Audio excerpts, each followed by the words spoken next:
So let me give you a few tips that you can use to build your gravitas. The first one is, when you enter a place and you feel so much tension, express something that signifies humor.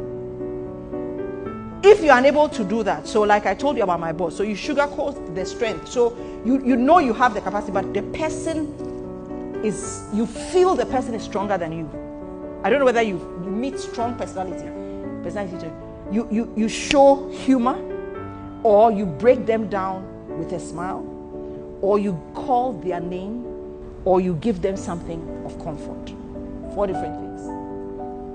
So the strength that they have, you do that. You are able to communicate. The second tip is, you signal their stature and status. And I think I've said it over and over again. That award you won, oh, that thing shows you who you are. Oh, wow, you people are great in this company. Find something to give them. And then you can share a story of why. Passion. You can share a story of why. This is all in the engagement. You see, so in the first 7 seconds, you can come up with anything. But for me, I like using that first part. First name, smile, something of comfort. Those are what you use to get in. It shows your confidence, it reflects confidence. So you share stories, you can share a story during your presentation. And then know your non-negotiables. When you are leaving the organization to go, you know what you are supposed to do and what you are not supposed to do. So when a client is pushing you to do something that goes against what you have been told to do, you have a way. But if you've demonstrated that gravitas with them, usually you have engaged them enough to say, oh, maybe I can't do that. But even in doing it, you are communicating it with that level of confidence. Do you understand what I'm saying? So you need to know your non-negotiables. Very, very key. So don't say that simply because. The exception with the males, a lot of times there must be more empathy. Your example is one of them. The male challenge is how to show more empathy sometimes. A lot of times you don't understand, why is this woman behaving like that? This client, but she too, she's a woman. As for women, dear, this is how they are.